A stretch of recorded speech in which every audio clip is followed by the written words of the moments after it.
So this is working? Yeah. Amazing. I love technology. Without further ado, we got Gabe from Python. Yeah. All right. Apparently that's a rule now. Okay, everyone has to. All right, that might be harder, but it's the honor system.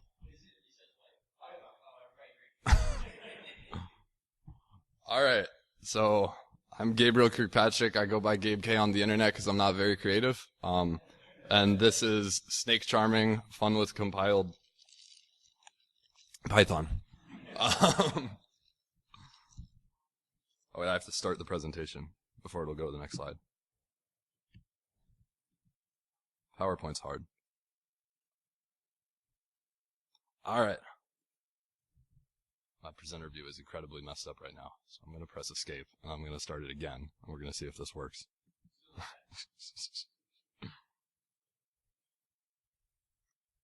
All right, it's still broken, but we're just going to see how this goes. So, just a quick introduction. This is where I go to school.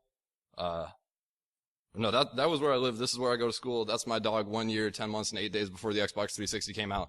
That's my dog during DEF CON last year. She was not at DEF CON, but during DEF CON, my mom took a picture of her and sent me the picture. That's pretty much it. All right, so quick overview. In this talk, I'm mostly going to be talking about Python obfuscation. That fast. We're going to give an intro to Python internals and bytecode, sort of a crash course in how the VM works. And we're also going to show techniques for confusing disassemblers and decompilers, which is a lot of fun. Hold up. I'm sorry about this, but I literally cannot see the slide that's currently on there. Right, but like I can't see it. But I'm not, what you guys are seeing on here is not what I'm seeing on my computer. What I'm seeing on my computer is pretty much nothing.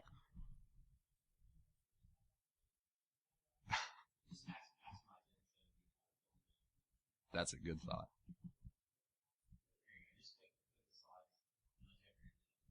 No, I don't. All right.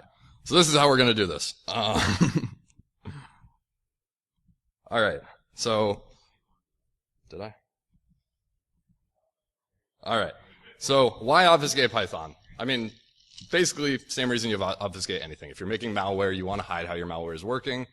If you're working on some sort of malicious software, or you have some code that you don't want people to be able to figure out for some commercial software, it's really easy to write. It's a lot easier to write than trying to, if you need to make a piece of malware, try to write the next Stuxnet. It's probably easier to write a quick Python script, obfuscate it.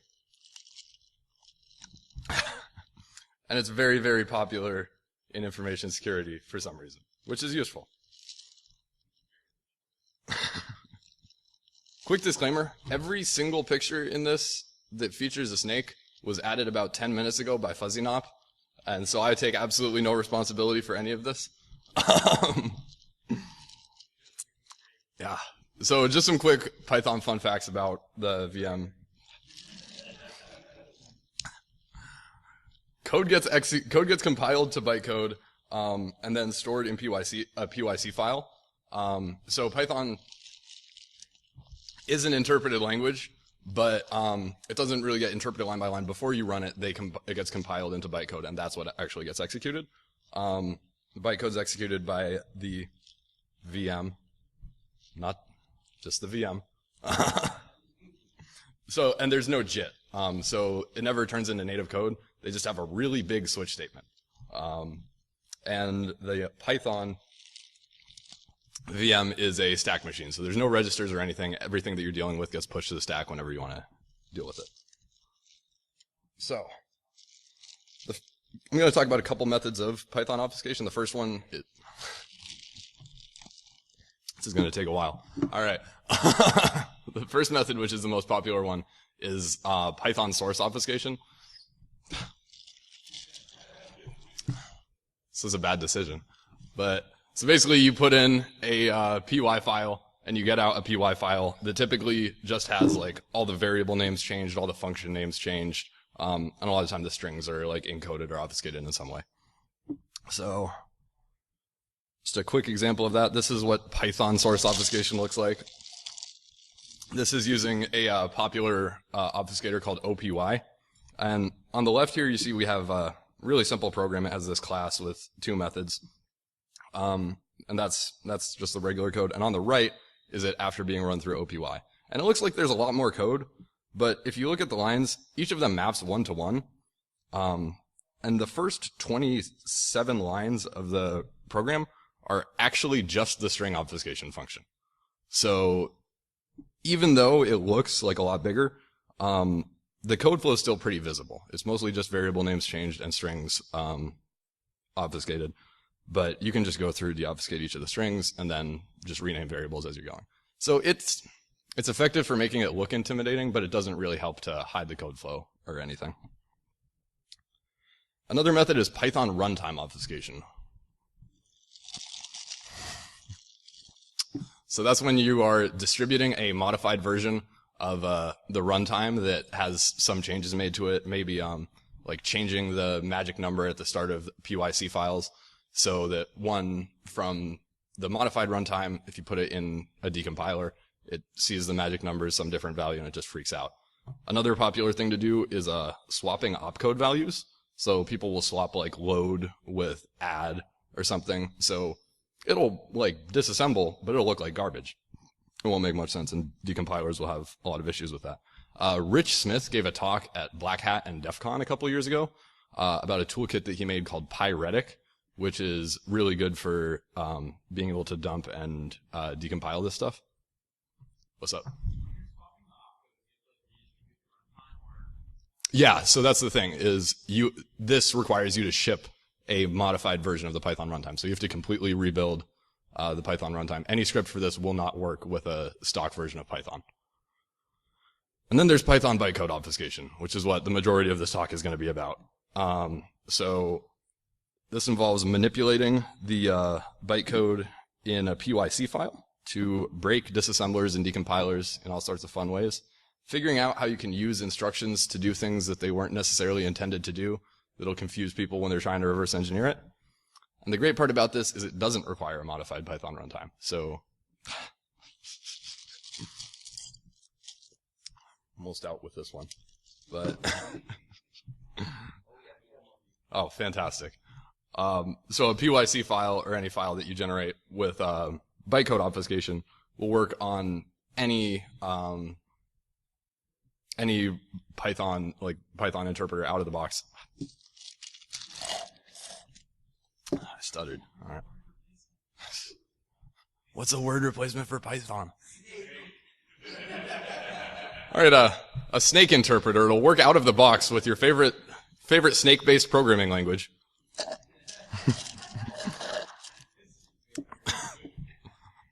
Of the many. And so the way that you typically obfuscate the PYC stuff is you start with a PY file, compile it into a PYC file, and then you modify the PYC post-compilation. And then you get to have some fun writing pieces of Python bytecode from scratch.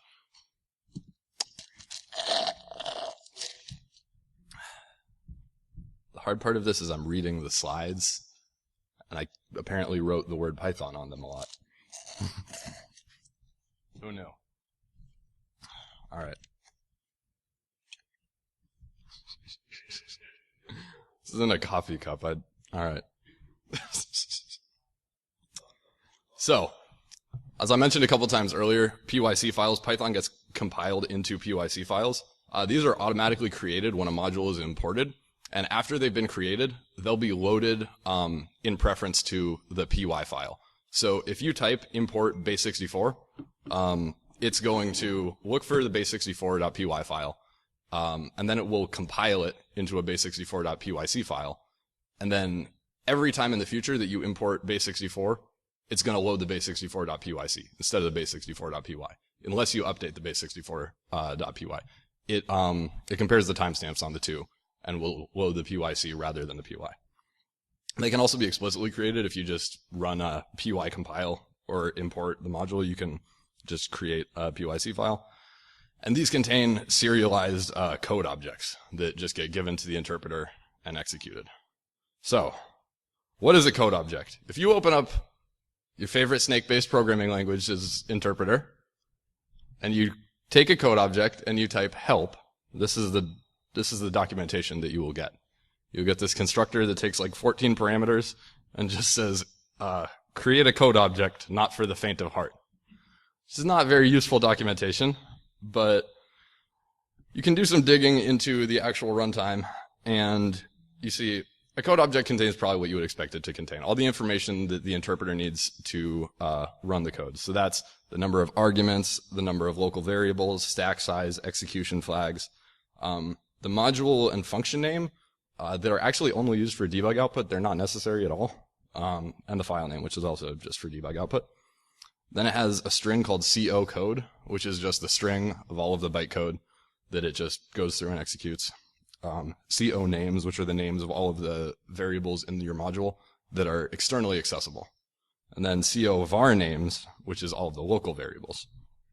And then also CO consts, which is a tuple of all of the constant values used in your code. So if you have a hello world program, that's going to be the string hello world. So this is what Python bytecode actually looks like. This is a hello world written in Python bytecode. So I was doing so well there for a bit. So if you took a hello world, compiled it, and then disassembled it, this is what you would see. Instructions are a 1-byte opcode and then an optional 2-byte argument. So for the first instruction here, you have load const 0. So it loads the constant at index 0 in the tuple of consts, and it pushes it onto the stack. Then they do... Which, where? Here? Yeah, and then... Well, it's 2 bytes. It's a 16-bit integer. So it's 2 bytes for the 0. And then it does a print item, which just pops the thing on the top of the stack, prints it to standard out, then print new line. And then every single Python code object, even if it's like a... Wait, you guys didn't call me out on that one. Even if it's a void function, it still has to return something. So it always has to return either none or whatever the function's return is. So typically at the end of a program that doesn't return anything, it will load the constant none, and then it'll return it. So tools for dealing with Python bytecode.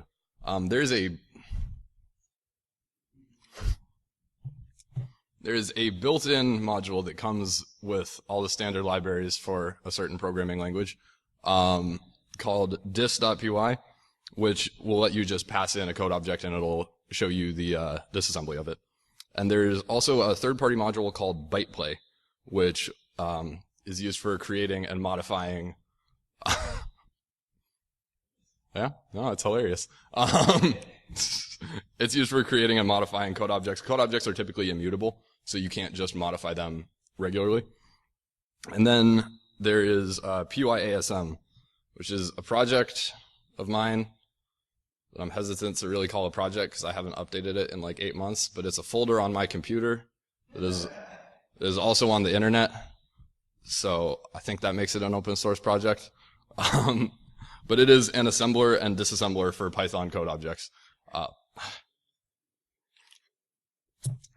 it's what I'm going to be using for all the examples in this talk. So, PYASM. PYASM allows you to represent built-in objects, specifically code objects, in a human-readable format. So they have a way in Python itself to just serialize any object to a binary format, but that means that you have to edit all of your stuff in a hex editor, which is fun, but can get kind of annoying eventually. So I made this to just represent them in a human-readable format. And then it's able to build these PYASM files into PYC files, which are able to run normally in the Python interpreter. And it can also disassemble existing PYC files into PYASM files so that you can easily modify them and then rebuild them. So, demo time. I did not put this picture in here. I totally put that picture in there. That was my attempt at writing clear. So what we're going to do is we're just going to write a simple hello world, and then we're going to disassemble it, edit it, and reassemble it with pyasm. So just print hello world. It's a revolutionary program. And then to build it into a PYC file, we just do import hello world, exit, and then we have the hello world.pyc file there. So now to disassemble it with pyasm, we run the script dis.py. Dis.py. Dis.py was already taken, so I had to call mine dispy.py, which I'm sure won't create any confusion. And so we disassemble the PYC file, and it gives us a pyasm file. So now if we open the pyasm file, this is what it looks like. So this defines a code object, and it's sort of the same stuff I showed in the other slide. These are our instructions for the load const 0, which is our string hello world, and then the load const 1, and our return of none. So we can just go up here and say edit this string, say hello NolaCon. I definitely didn't misspell NolaCon. Then we can write it back. Then we can do make py hello world pyasm. And then if we run the hello world pyc, it works. It built it back into a valid code object that runs in the Python VM. So that's good. What? I almost made it through that whole demo. All right. So now we're going to get into the fun part where we get to break decompilers and disassemblers. So the first thing that I wanted to try was how can I just get rid of function names in decompilers? So if somebody tries to decompile my code, they won't be able to figure out which function is getting called where, and they won't be able to figure out what the functions are called. So we're going to take a really simple Python script that has two functions. And we're going to make it so that decompilers can either just not output the names at all or output them incorrectly. So this is our Python script. That one was very avoidable. I could have just said script. In fact, I did in the slide. But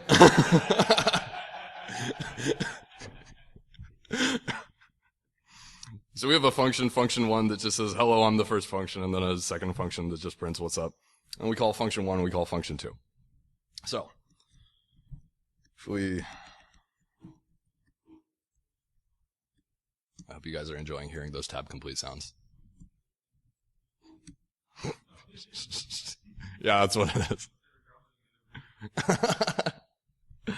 Alright, so we have our two functions.py. Go ahead and compile it.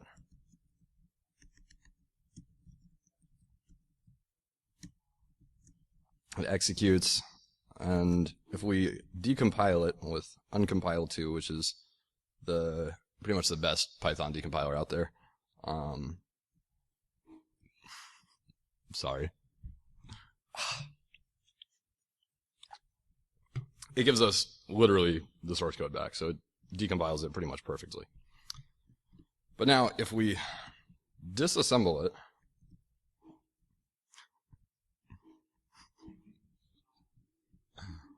I don't understand how that sounds so bad.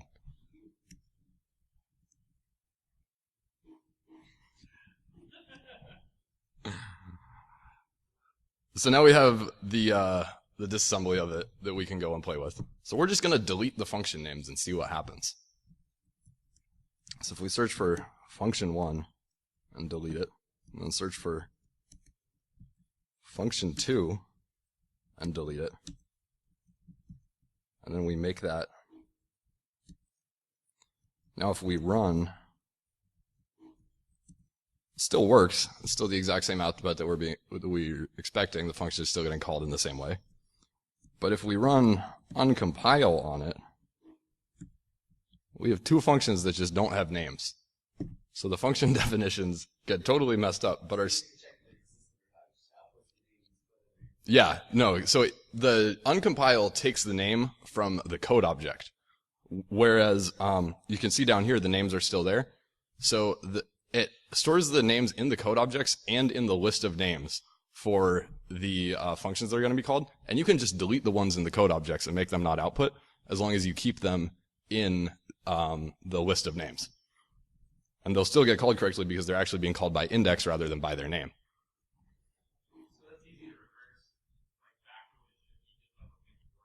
It is, yeah. If you actually go into the disassembly, it's pretty easy to figure out. But you can also, yeah, the name is just stored there for debug output, but the way that they wrote the decompiler, that's how it outputs. But you can also just delete it here. You can't have two things with the same name in one code object. You can have two local variables with the same name, but you can't have two like global variables with the same name. But you can have one that's just white space, and it won't care. So we can just delete those function names. And then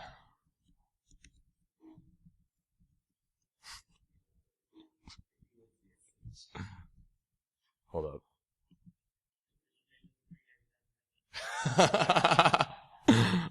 I think I would need a lot more alcohol up here.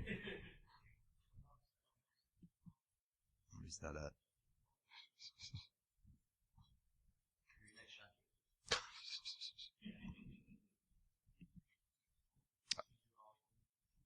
That's a really good thought. I'm not very good with computers. So if we make this again, you can see.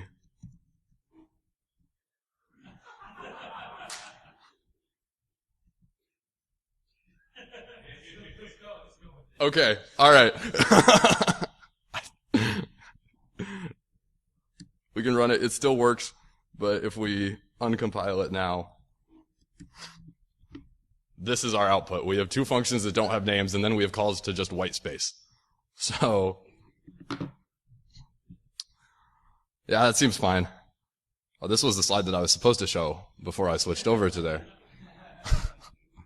Once again, I take no responsibility for the imagery in this talk, except for the pictures of my dog. Those are mine.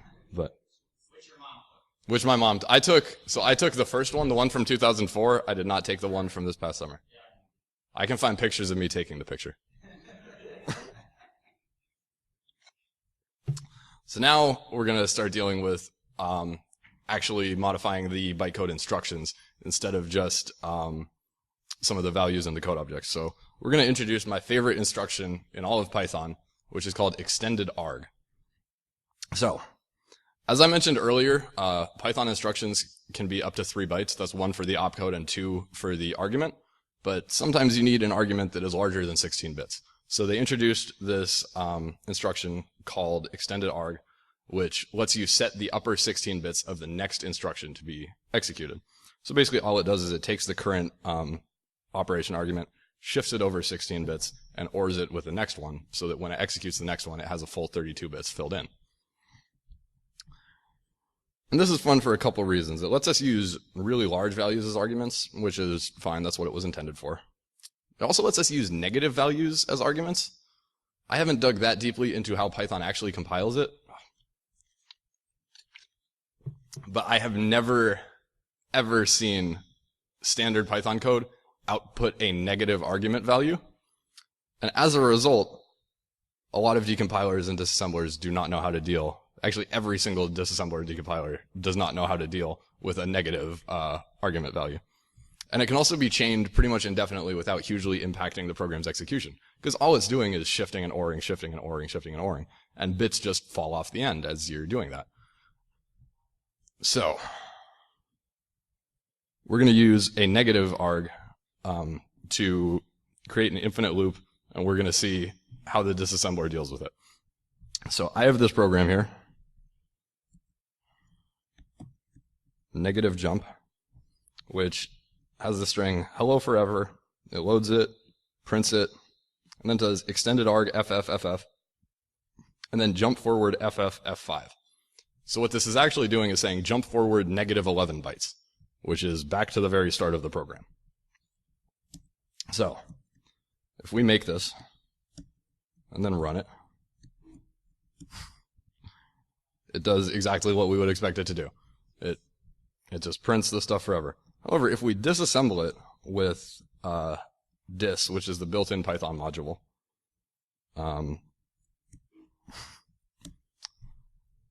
it looks normal at first. We have load const, print item, print new line, but then we have jump forward to this address.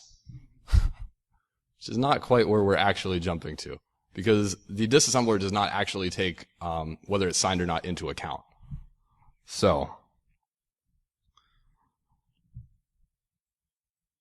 this is the code from the disassembler for dealing with extended args. What they do is they just take the current argument, and then if it's extended args, they multiply it. I don't know why they don't just shift it and or it. That works, but they multiply it because that's faster. And they add it to the current argument. So, and since this is a Python number and not a 32-bit integer, C Python uses a 32-bit signed integer. This just keeps getting bigger and bigger and bigger and bigger and bigger if you put a lot of them together. Whereas in Python, when it's actually executing, bits are just falling off the end because they're being shifted. And it's only a 32-bit signed value.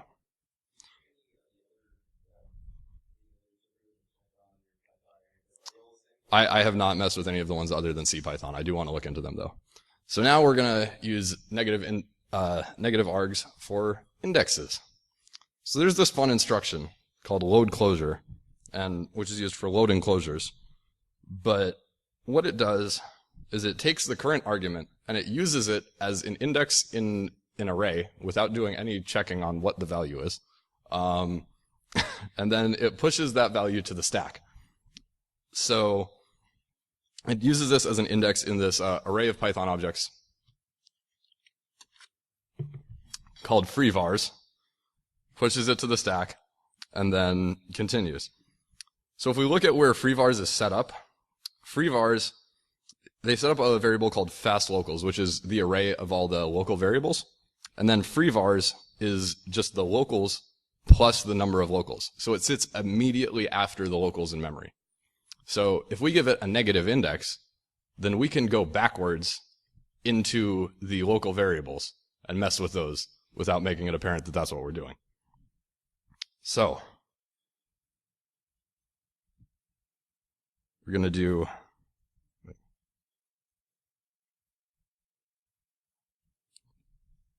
I was supposed to have a demo time slide there somewhere, but it's gone now.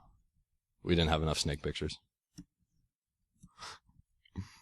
So, I have this program here, which all it does is it loads the first constant, and it does store fast. So this is for storing in a local variable. So it does store fast 0, which says set whatever's on the top of the stack as local variable 0. So that gets stored in fast locals 0. And then we do extended arg ffff, load closure ffff. So we're basically doing load closure -1. So it's going to go backwards, and it's going to pull the variable out of the local variables and put it onto the stack. So if we make closure fun, and then we run it, it works. It's just a simple hello world again. However, if we disassemble it, it just crashes because it thinks we're trying to load the variable with this index. And that is not in there. So it just freaks out, crashes. If you try to uncompile it, I think it doesn't even give you the start of it. It just crashes. So that's fun. So that I actually did have the slide in there. I just did not realize. So that's cool. All right. So now we're going to try using really big operation arguments. So as I mentioned, you can put a bunch of extended args back to back to back to back. And C Python will still run pretty fast because all it's doing is shifting and oring, shifting and oring. It's one word. Does that count? It starts with a C. All right. So if we take a hello world and we just put a bunch of extended args before all of the code for the hello world, let's see what happens. So we'll open up our hello world.py ASM from earlier, where we have this load const 0, print item, load const. And we're just going to we'll do hex 1000. That's 4096, I think. Yeah. Extended arg ox ffff. And then after all those are done running, we'll just put an extended arg 0 to clear the upper 16 bits so that they're not filled with f's. And then we have the actual code for the program. So now if we write this,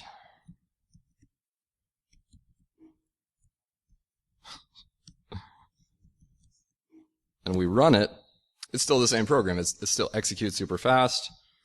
But if we try to disassemble it with show dis,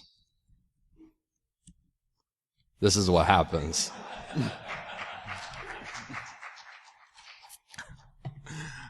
For every single extended arg in there, it makes the number bigger and bigger and bigger and bigger, and it prints it every single time. I don't know exactly how long this is. I'm gonna let this run for like at least 30 seconds, see if it, at the end, it just crashes. So it doesn't, before it even gets to the code that we actually wanted to execute.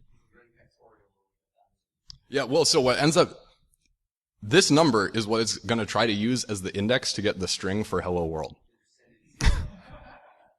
Because it does, yeah, there we go. Turns out it couldn't fit that into an index-sized integer, believe it or not.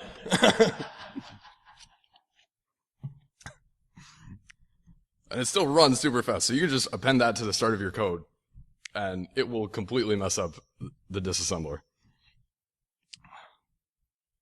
So now, this is my favorite part. We're able to just put a bunch of extended args at the start of our program and have it break the disassemblers, but still be fairly fast. But we can also hide code inside extended args. So repeated extended args are essentially NOP slides because we're just shifting bits off the end and ORing.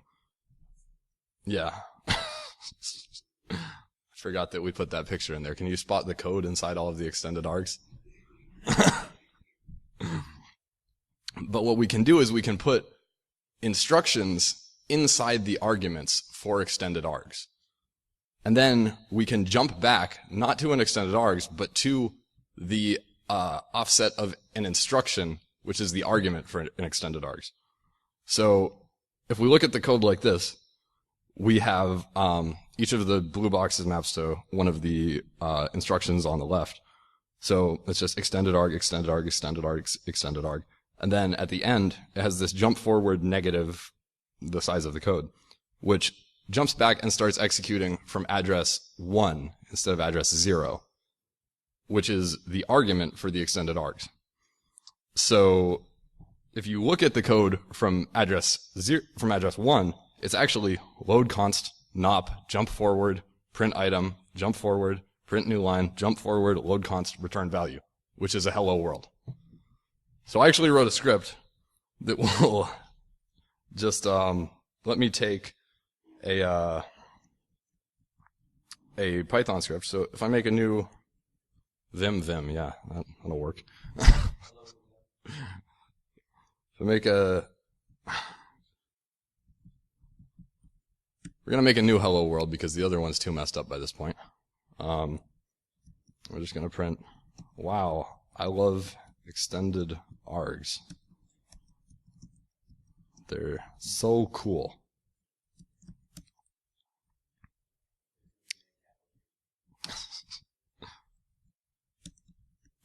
All right, I did it that time.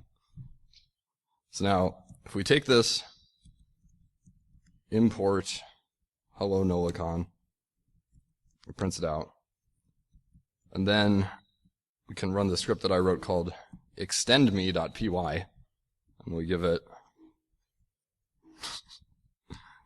this. Because I'm bad at naming things, I output it as .pyc.obf, which, because it's obfuscated, but which it turns out Python obfuscator doesn't actually, or the Python interpreter doesn't actually like. That was like 3.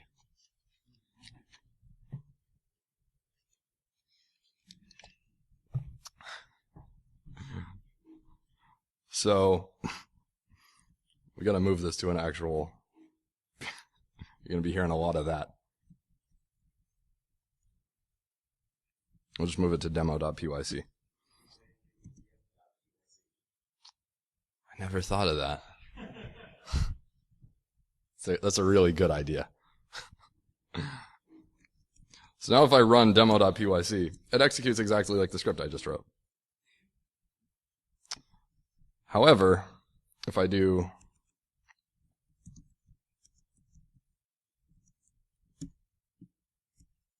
once again, we get all of this. And it doesn't end with an error, so it outputs all of the instructions. But the very last instruction that it outputs is jump forward to this address.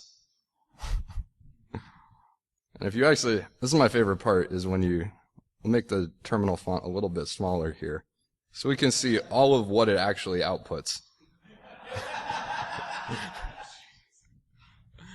It goes for a while.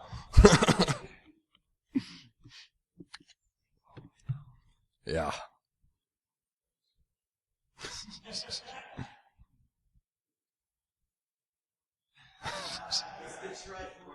Yeah. No, I wanted to try to make it so that it could draw a picture once you zoomed out with all of the numbers it was outputting. I could draw like a couple triangles because you can't really pat it from the left, but all right. So that's all that I have for that part of the presentation. Does anybody have any questions?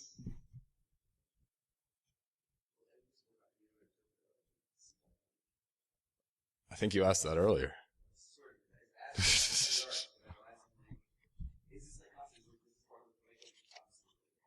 So I haven't tried this with Jython or IronPython or anything like that. But I'm going to guess that if they implement extended args the same way, that they're going to be using fixed 32-bit integers, because I know in .NET you have a 32-bit integer. Java, you have a 32-bit integer and it's signed whether you like it or not.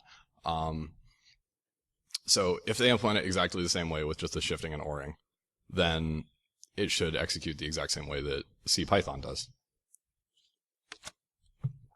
And if they're able to parse PYC files, I don't know if they serialize their bytecode into like a different format. If the code object is exactly the same and they're taking PYC files, then it should.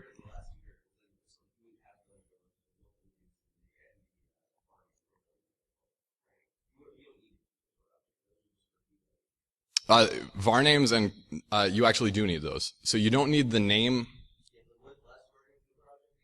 The last two arguments of the name are the module name and the file name. So those are output when you crash Python. It says that it failed here and here.